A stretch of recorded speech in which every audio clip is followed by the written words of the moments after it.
Hi and welcome to Happy Kitty Crafts. Today we're going to be doing a tutorial on the candy stripe pattern, and let's do it. Let's start.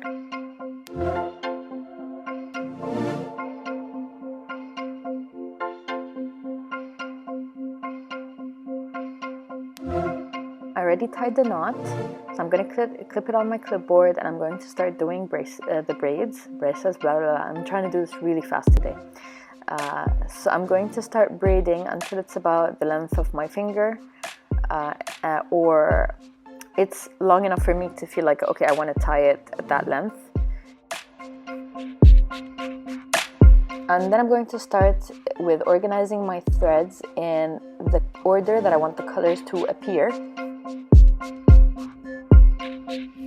For me, I like to start my candy stripe from right to left, so I will start with the furthest right, the first color on the right, and knot it backwards over all the remaining colors on the left, so that it moves all the way to the left side and reaches the end.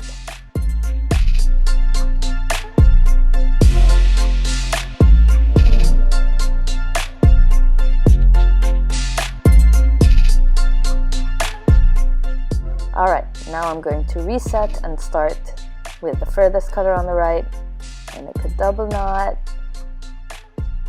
backwards and backwards, and then backwards and backwards, and then another backwards and backwards, until this red thread becomes the last one on the left, and then reset again.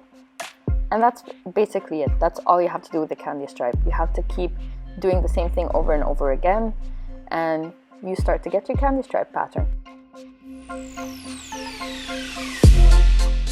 When you feel like you've gotten the length that you desire for, if you wanted to make it a bracelet or an anklet, you just stop and then you start braiding the ends again. But make sure that those braids are going to be the same length, approximately the same length as the beginning braid, just so that it looks not lopsided and it looks equal. And I'll just cut off the ends.